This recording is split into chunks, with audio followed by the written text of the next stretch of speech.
Hi class, this is JilMac. I'm the instructor for the Community College of Vermont and the Windham Regional Career Center, as well as independent companies and one-on-one with individuals.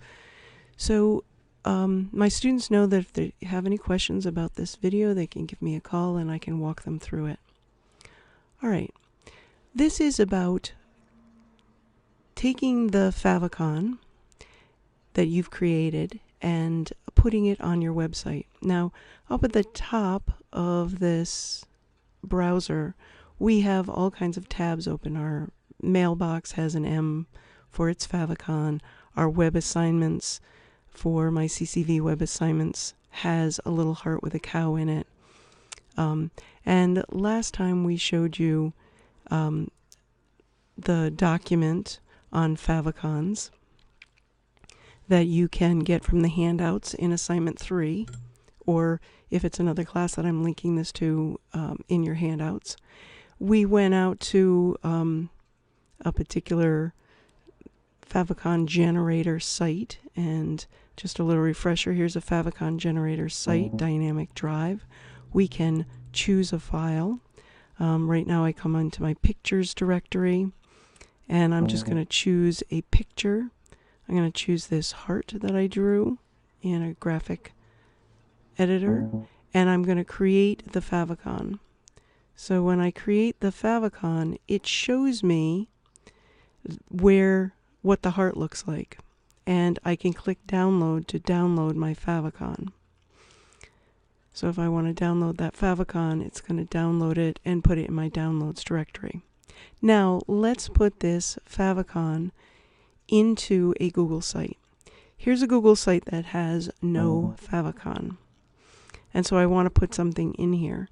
So I go to my gear, because my pencil is going to edit the page that I'm on. The plus page or create page is going to create a page, another page over in the left navigation, and the gear are things that give you more options or more actions. Because the favicon, when we put it on a Google site, we're going to have one favicon on the entire site.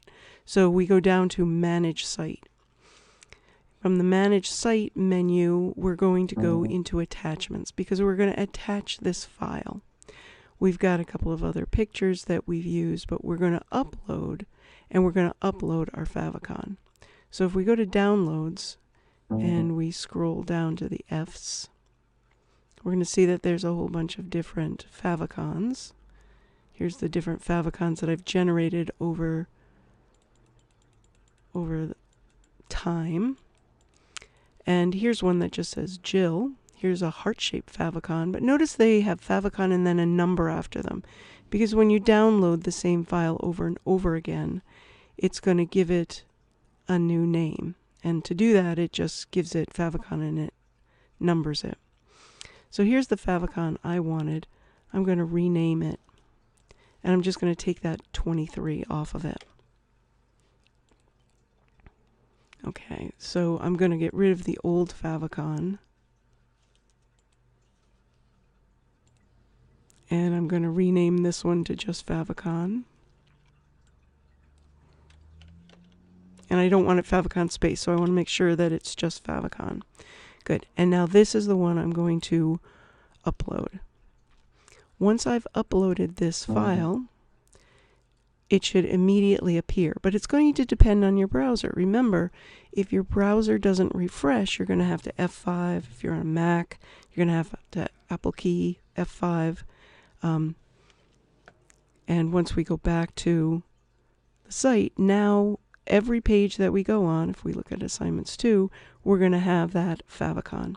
Now sometimes Microsoft doesn't recognize Google Sites favicon, so it doesn't put it on. It depends on the version of your browser as to whether it's going to appear or not. So Google Sites, it always appears on. It should appear on Firefox. And Internet Explorer depends on your version. So if you have any questions, give me a call, but that is how to insert a favicon into your Google website.